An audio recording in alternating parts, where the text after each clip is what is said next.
اعوذ باللہ من الشیطان الرجیم بسم اللہ الرحمن الرحیم وآخرون اعترفوا بذنوبهم خلطوا عملا صالحا وآخر سیئا عسى اللہ ان یتوب علیہم ان اللہ غفور رحیم خذ من اموالهم صدقة تطهرهم وتزكيهم بها وصل عليهم ان صلاتك سكن لهم والله سميع عليم ألم يعلموا ان الله هو يقبل التوبة عن عباده ويأخذ الصدقات وَأَنَّ اللَّهَ هُوَ التَّوَّابُ الرَّحِيمُ وَقُلِ اعْمَلُوا فَسَيَرَى اللَّهُ عَمَلَكُمْ وَرَسُولُهُ وَالْمُؤْمِنُونَ وَسَتُرَدُّونَ إِلَى عَالِمِ الْغَيْبِ وَالشَّهَادَةِ فَيُنَبِّئُكُم بِمَا كُنتُمْ تَعْمَلُونَ صدق اللہ مولانا العلی العظیم وبلغنا نبیہ ورسولہ الکریم وآخرون اعترفوا، اور کچھ اور ہیں کہ جنہوں نے اعتراف کیا بذنوبہم، اپنے گناہوں کا، خلطوا عملا صالحا وآخر سیئا، انہوں نے خلط کر دیا نیک عمل اور دوسرا برا، عسى اللہ ان یتوب علیہم، امید ہے کہ اللہ ان کی توبہ قبول کرے، ان اللہ غفور الرحیم، بے شک اللہ بخشنے والا مہربان ہے۔ خذ من اموالہم صدقہ، ان کے مالوں میں سے صدقہ لے، تطہرہم، تو ان کو پاکیزہ کرے گا، وتزکیہم بہا، اور اس کے ذریعے ان کا تزکیہ کرے گا، وصل علیہم، اور ان کے لیے دعا کر، ان صلاتک سکن لہم، بے شک تیری دعا ان کے لیے تسکین ہوگی، واللہ سمیع علیم، اور اللہ سننے والا جاننے والا ہے۔ الم یعلموا، کیا انہوں نے جانا نہیں، ان اللہ هو یقبل التوبۃ عن عبادہ، کہ اللہ اپنے بندوں کی توبہ کو قبول کرتا ہے، وَيَأْخُذُ الصَّدَقَاتِ، اور صدقات لیتا ہے، وَأَنَّ اللَّهَ هُوَ التَّوَّابُ الرَّحِيمُ، اور بے شک اللہ وہ توبہ قبول کرنے والا ہے، مہربان ہے۔ وَقُلِ اعْمَلُوا، اور تو کہے کہ تم عمل کرو، فَسَيَرَى اللَّهُ عَمَلَكُمْ، ان قریب اللہ دیکھے گا تمہارے عمل کو، وَرَسُولُهُ، اور اس کا رسول، وَالْمُؤْمِنُونَ، اور ایمان والے بھی، وَسَتُرَدُّونَ إِلَى عَالِمِ الْغَيْبِ، اور تم لوٹائے جاؤ گے عالم الغیب کی طرف، والشہادت، اور ظاہر کے جاننے والے کی طرف، فَيُنَبِّئُكُم، پس وہ تم کو خبر دے گا، بِمَا كُنتُمْ تَعْمَلُونَ، اس کی کہ جو کچھ تم کرتے رہے۔ محترم احباب،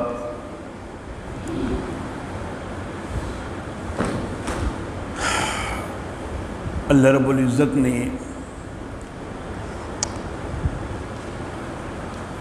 غزوہ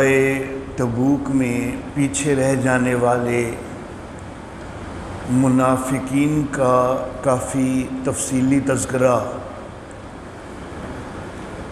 فرمایا ان کا بھی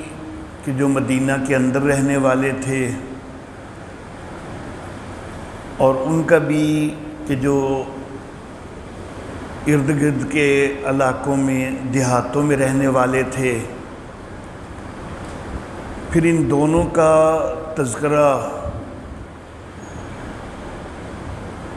تبوک کے سفر سے پہلے کے ان کے بہانوں کے حوالہ سے بھی ہوا، اور نبی اکرم صلی اللہ علیہ وآلہ وسلم کی واپسی پر وہ کیا بہانے بنائیں گے اس کے متعلق بھی تذکرہ ہوا۔ اب یہاں پر اللہ رب العزت کچھ ایمان والوں کا تذکرہ کر رہے ہیں کہ ہیں تو مخلص ایمان والے، لیکن وہ تبوک سے پیچھے رہ گئے۔ آگے ان کے پھر دو گروہ ہیں۔ آج کے درس کے لیے جو آیات تلاوت کی گئی ہیں، ان میں ایک گروہ کا تذکرہ ہے، اور انشاءاللہ آئندہ درس میں جو آیات تلاوت کی جائیں گی ان میں دوسرے گروہ کا تذکرہ ہے۔ اللہ رب العزت یہاں ذکر فرما رہے ہیں کہ وَآخَرُونَ اعْتَرَفُوا بِذُنُوبِهِمْ۔ پہلے تو منافقین کا ذکر ہو چکا، تو کچھ اور ہیں کہ جنہوں نے اپنے گناہوں کا اعتراف کیا۔ یہ مومن ہیں، مخلص ہیں، اپنے گناہوں کو سچے دل سے تسلیم کر رہے ہیں۔ خَلَطُوا عَمَلًا صَالِحًا وَآخَرَ سَيِّئًا، نیک عمل کو برے عمل کے ساتھ انہوں نے خلط ملط کر دیا، کچھ نیک عمل بھی کیا، کچھ برا بھی کیا۔ تبوک میں بغیر کسی وجہ کے پیچھے رہ گئے، یہ ان سے غلطی ہو گئی، کوتاہی ہو گئی، یہ برا عمل ہو گیا، لیکن پھر سچے دل سے اپنے گناہ کا، غلطی کا اعتراف کر رہے ہیں، یہ اچھا عمل ہو گیا۔ تو انہوں نے برے اور اچھے عمل کو خلط ملط کر دیا۔ امید ہے کہ اللہ ان کی توبہ کو قبول کرے، بے شک اللہ بخشنے والا مہربان ہے۔ اس حوالہ سے ذکر کیا جاتا ہے کہ یہ 7 صحابہ کرام تھے کہ جس وقت نبی اکرم صلی اللہ علیہ وآلہ وسلم تبوک سے واپس تشریف لائے ہیں، اور یہ اپنی سستی کی وجہ سے پیچھے رہ گئے تھے، تو یہ بڑے پشیمان ہوئے،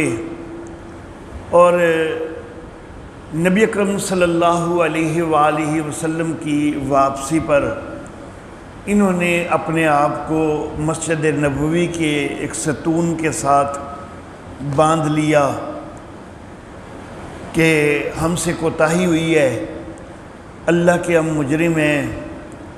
تو اللہ ہمارے متعلق فیصلہ فرمائیں گے۔ کھانا پینا بھی انہوں نے چھوڑ دیا۔ تو نبی اکرم صلی اللہ علیہ وآلہ وسلم نے فرمایا کہ چونکہ انہوں نے خود سے اپنے آپ کو باندھا ہے اور انہوں نے اپنے آپ کو اللہ کا مجرم قرار دیا ہے، تو جب تک اب اللہ کا حکم نہ آئے تو میں تو نہیں کھول سکتا۔ اللہ اللہ، لوگ کہتے ہیں کہ خدا کا پکڑا چھڑا لے محمد، محمد کا پکڑا چھڑا کوئی نہیں سکتا، معاذ اللہ ثم معاذ اللہ۔ اب یہاں پر اللہ نے تو نہیں کہا تھا کہ یہ میرے پکڑے ہوئے ہیں، صرف انہوں نے اپنی نسبت یہ کر دی کہ ہم اللہ کے مجرم ہیں۔ تو نبی اکرم صلی اللہ علیہ وآلہ وسلم نے تو پھر بھی اللہ کے حکم کے بغیر ان کو چھوڑنا وہ مناسب نہیں خیال کیا۔ ان میں ایک نام حضرت ابو لبابہ عبد المنذر رضی اللہ تعالی عنہ کا بھی لیا جاتا ہے۔ حضرت ابو لبابہ رضی اللہ تعالی عنہ کا اسی نوعیت کا ایک واقعہ غزوہ بنی قریظہ کے حوالہ سے بھی ملتا ہے کہ غزوہ بنو قریظہ کے موقع پر بنو قریظہ کے پاس نبی اکرم صلی اللہ علیہ وآلہ وسلم نے ان کو بھیجا تھا، یا ان کے بلانے پر یہ گئے تھے۔ تو بنو قریظہ نے، چونکہ ان کی بنو قریظہ کے ساتھ پرانی دوستی تھی، تو بنو قریظہ نے ان سے مشورہ چاہا تھا اور یہ سوال کیا تھا کہ اگر ہم ہتھیار ڈال دیں تو پھر کیا خیال ہے، کیا انجام ہوگا؟ تو انہوں نے زبان سے تو کچھ نہیں کہا، یہی کہہ دیا کہ ڈال دو ہتھیار، لیکن انگلی سے گلے کی طرف، گردن کی طرف اشارہ کر دیا کہ انجام تو تمہارا یہ ہوگا کہ تمہاری گردنیں کاٹی جائیں گی۔ تو یہ ایک صرف اشارہ کر دیا، لیکن پھر اس پر نادم ہوئے کہ میں نے یہ اشارہ کر دیا ہے۔ تو انہوں نے اپنے آپ کو ستون سے باندھ لیا اور کہا کہ میں اللہ کا مجرم ہوں۔ تو اس موقع پر نبی اکرم صلی اللہ علیہ وآلہ وسلم نے یہی فرمایا کہ جب تک اللہ کا حکم نہیں آئے گا میں اس کو نہیں کھول سکتا۔ اب یہ دو واقعات جو ہیں، دونوں میں حضرت ابو لبابہ رضی اللہ تعالیٰ عنہ کا نام لیا جاتا ہے۔ تبوک سے واپسی کے واقعہ پر 7-6 مزید صحابہ کرام کا بھی ذکر کیا جاتا ہے، اور غزوہ بنی قریظہ کے حوالہ سے صرف حضرت ابو لبابہ کا تذکرہ کیا جاتا ہے۔ دونوں واقعات جو ہیں حدیث کی معروف کتب میں مجھے نہیں مل سکے، البتہ تفاسیر کے اندر دونوں واقعات مفسرین نے ذکر کیے ہیں، سیر کی کتابوں کے اندر ذکر ہیں، تاریخ کی کتابوں کے اندر ذکر ہیں، لیکن دونوں واقعات کی ہی کوئی ایسی قابل اعتماد سند کہ جس سے حتمی طور پر کہا جا سکے کہ یہ 100% صحیح ہے ان میں سے کوئی واقعہ، تو وہ مجھے نہیں مل سکی۔ خاص طور پر تفاسیر کے اندر اسی آیت مبارکہ کے تحت یہ دونوں واقعات کو کافی خلط ملط بھی کیا گیا ہے۔ غالب رائے یہ بنتی ہے، آگے اللہ بہتر جانتے ہیں، کہ اصل میں حضرت ابو لبابہ کا واقعہ جو ہے وہ غزوہ بنی قریظہ کا تھا، اور غزوہ تبوک میں 7 اور صحابہ کرام کا واقعہ تھا، لیکن چونکہ غزوہ بنی قریظہ میں جو واقعہ ہے اس میں بھی ستون سے باندھنے کا ہی معاملہ تھا، اور یہاں پر بھی ستون سے باندھنے کا ہی معاملہ تھا، تو کسی نے اس واقعہ میں بھی غلطی سے حضرت ابو لبابہ کا نام جو ہے وہ لے دیا ہے۔ غالب رائے یہ بنتی ہے، باقی اللہ زیادہ بہتر جانتے ہیں۔ اگر ان میں سے کوئی ایک واقعہ حضرت ابو لبابہ کا زیادہ صحیح سند سے سامنے آ جاتا نا، تو پھر تو حتمی طور پر کہہ دیا جاتا کہ یہ والا واقعہ تو واقعی حضرت ابو لبابہ کا ہے، اور دوسرا جو ہے وہ یقینی کوئی نہیں۔ لیکن بہرحال دونوں کی ہی سند جو ہے تو اس کے اندر کسی نہ کسی حد تک ضعف پایا جاتا ہے، لیکن مفسرین نے بہرحال ان دونوں واقعات کو قبول کیا ہے، اور کچھ شواہد کی بنا پر ان کو قبول کیا جاتا ہے۔ تو بہرحال اللہ فرماتے ہیں کہ خذ من اموالہم صدقہ، اے نبی ان کے مالوں میں سے صدقہ بھی وصول کر لیجئے، تطہرہم وتزکیہم بہا، آپ ان سے صدقہ وصول کر کے ان کا تزکیہ فرمائیں گے، ان کو پاکیزہ فرمائیں گے اس کے ذریعے، وصلی علیہم، اور اے نبی ان کے لیے دعا بھی کیجئے، ان صلاتک سکن لہم، آپ کی دعا ان کے لیے تسکین بن جائے گی۔ ان سے کوتاہی ہو گئی ہے، دل میں بڑے شرمندہ ہیں، اپنے آپ کو ستونوں سے باندھ کر تو یہ توبہ کر رہے ہیں، بلکہ یہاں تک بھی روایت میں ملتا ہے کہ تاریخی روایت میں کہ کھانا پینا بھی چھوڑ دیا تھا، یہاں تک کہ بے ہوش ہو گئے، تو بڑی شدید انداز میں انہوں نے توبہ کی۔ تو اللہ رب العزت رحمت کائنات صلی اللہ علیہ وآلہ وسلم کو ہدایات فرما رہے ہیں کہ ان سے صدقہ بھی قبول کر لیجئے، ان کے لیے دعا بھی کیجئے، اور چونکہ دل میں بڑے نادم ہیں، شرمندہ ہیں، آپ کی دعا ان کے لیے باعث تسکین بن جائے گی، ان کے دلوں کو سکون حاصل ہو جائے گا کہ اللہ کا نبی بھی ہمارے لیے دعا کر رہا ہے۔ واللہ السمیع علیم، اللہ سننے والا ہے، جاننے والا ہے۔ تو اے نبی آپ ان کے لیے دعا کیجئے، اللہ سننے والے ہیں، جاننے والے ہیں، اللہ ان کی توبہ قبول فرمائیں گے۔ اب جس وقت ان لوگوں کے حوالہ سے اللہ رب العزت نے یہ فرما دیا کہ ان کا صدقہ قبول کر لیجئے، کیونکہ انہوں نے اپنے توبہ کے اظہار کے ساتھ ساتھ یہ بات بھی کہی تھی کہ ہم دنیا کی رغبت میں پیچھے رہ گئے، تو ہم اپنا سارا مال جو ہے وہ اللہ کی راہ میں خرچ کر دینا چاہتے ہیں،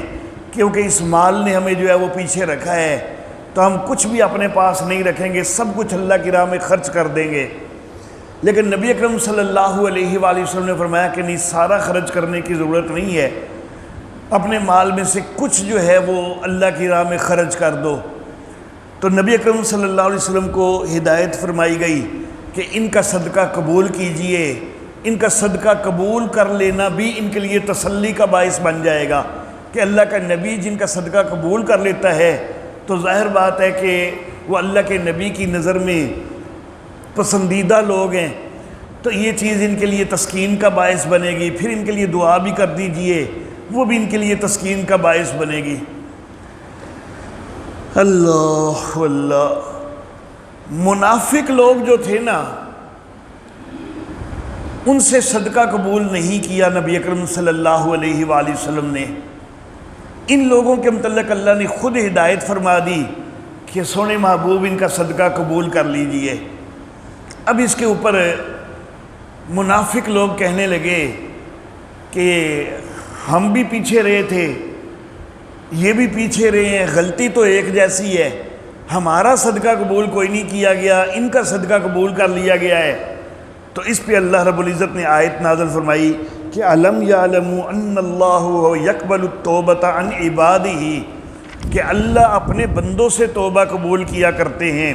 ویاخذ الصدقات، اور اللہ اپنے بندوں سے صدقے وصول کیا کرتے ہیں۔ تم منافق لوگو، تمہارے سے اللہ صدقے نہیں قبول کرتے، نہ ہی تمہاری توبہ جو ہے، جو ظاہری توبہ ہے، حقیقتاً دل میں توبہ کی ہوتی نا تو وہ تو قبول ہو جاتی، دل سے توبہ ہوتی، لیکن تم نے ظاہراً آ کے نبی اکرم صلی اللہ علیہ وسلم سے کہا کہ جی ہم شرمندہ ہے وغیرہ، لیکن تمہارے دل جب نفاق کے اوپر قائم ہے، تو ایسے بندوں کے نہ توبہ قبول ہوتی ہے جو ظاہری توبہ ہو، صدق دل سے نہ ہو، اور نہ ہی ان کے صدقات قبول ہوتے ہیں۔ تو تمہیں اپنا اور ان کا فرق نظر نہیں آتا کہ وہ مخلص مومن ہیں اور تم جو ہے منافق لوگ ہو، اور تم یہ توقع کرتے ہو کہ تمہارا اور ان کا معاملہ ایک جیسا ہو جائے، تو تمہارا اور ان کا معاملہ ایک جیسا نہیں ہو سکتا۔ ان کے صدقات تو قبول ہوں گے، ان کی توبہ قبول ہوگی، تمہاری ظاہری توبہ قبول کوئی نہیں، تمہارے صدقات قبول کوئی نہیں۔ وَأَنَّ اللَّهَ هُوَ التَّوَّابُ الرَّحِيمُ، اور بے شک اللہ توبہ قبول کرنے والے مہربان ہیں۔ وَقُلِ اعْمَلُوا فَسَيَرَى اللَّهُ عَمَلَكُمْ وَرَسُولُهُ وَالْمُؤْمِنُونَ، ان منافقوں سے اے نبی کہہ دیجئے کہ آئندہ کے لیے اگر تم واقعی تائب ہو جاتے ہو، اللہ تمہارے عمل دیکھیں گے، اللہ کا نبی دیکھے گا، ایمان والے دیکھیں گے۔ اگر واقعی تمہارے اندر جو ہے وہ سچی توبہ نظر آ گئی تو پھر ٹھیک ہے، تمہارے عمل قبول بھی ہو جائیں گے، لیکن فی الوقت جس طرح کی تم حرکتیں کر رہے ہو تو تمہارے سے کچھ قبول نہیں ہے۔ 11ویں سپارے کا جو پہلا صفحہ ہے، آیت نمبر 94، پہلی ہی آیت مبارکہ ہے۔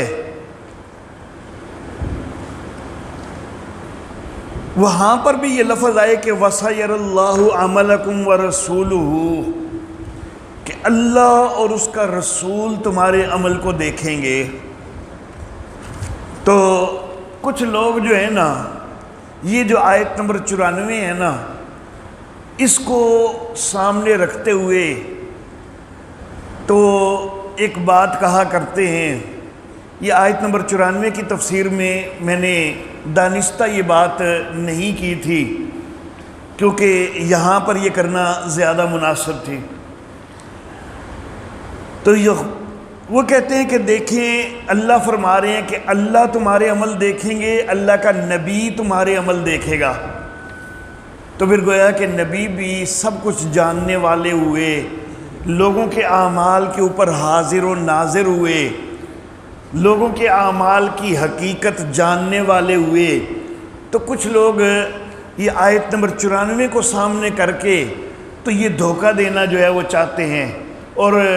موحدین کو اس دھوکے میں مبتلا کرنا چاہتے ہیں کہ دیکھیں جی، اللہ خود کہہ رہے ہیں کہ اللہ بھی تمہارے عمل دیکھے گا،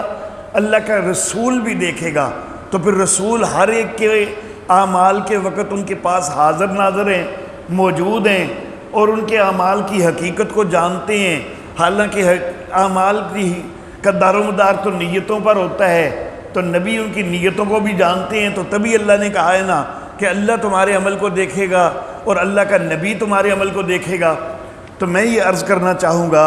کہ اب یہ جو آیت مبارکہ آج کے درس کے اندر تلاوت ہوئی ہے، تو اس میں اللہ فرما رہے ہیں کہ اللہ بھی تمہارے عمل کو دیکھے گا، اللہ کا رسول بھی دیکھے گا، ایمان والے بھی دیکھیں گے۔ تو اگر اس طرح سے ہر ایک جگہ کا ہر جگہ پر حاضر ناظر ہونا ثابت ہوتا ہے رسول اللہ صلی اللہ علیہ وسلم کا، تو پھر تو ایمان والوں کا بھی ہر ایک کے عمل کے ساتھ حاضر ناظر ہونا ثابت ہو جائے گا۔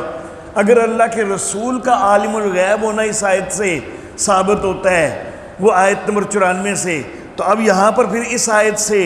ایمان والوں کا بھی جو ہے وہ عالم الغیب ہونا ثابت ہو جائے گا۔ تو یہ صرف ڈھکوسلے ہوتے ہیں، یہ دلیلیں نہیں ہوا کرتی۔ تو اے نبی، آپ ان سے کہیے کہ عمل کرو، عن قریب اللہ تمہارے عمل کو دیکھے گا، اللہ کا رسول دیکھے گا، ایمان والے دیکھیں گے۔ تو اللہ کا رسول اور ایمان والے وہ ظاہراً جو تم عمل کرو گے، جو ان کے سامنے ہوئے ہوں گے، وہ اس کو دیکھیں گے۔ باقی حقیقت جو ہے ان کی کیا ہے وہ تو اللہ ہی جانتا ہے۔ وَسَتُرَدُّونَ إِلَىٰ عَالِمِ الْغَيْبِ وَالشَّهَادَةِ، پھر تم لوٹائے جاؤ گے اس کی طرف کہ جو چھپی چیزوں کو بھی جاننے والا ہے، ظاہر چیزوں کو بھی جاننے والا ہے۔ تو اللہ تو خود فرما رہے ہیں کہ چھپی چیزوں کو، ظاہر چیزوں کو جاننے والی وہ ایک ذات ہے، تو اسی کی طرف سب نے لوٹایا جانا ہے۔ تو جو تمہارے اعمال کے اندر جو پوشیدہ معاملہ ہے، تمہاری نیت والا معاملہ، تو اس کو تو اللہ ہی جانتے ہیں، اور ظاہر کو بھی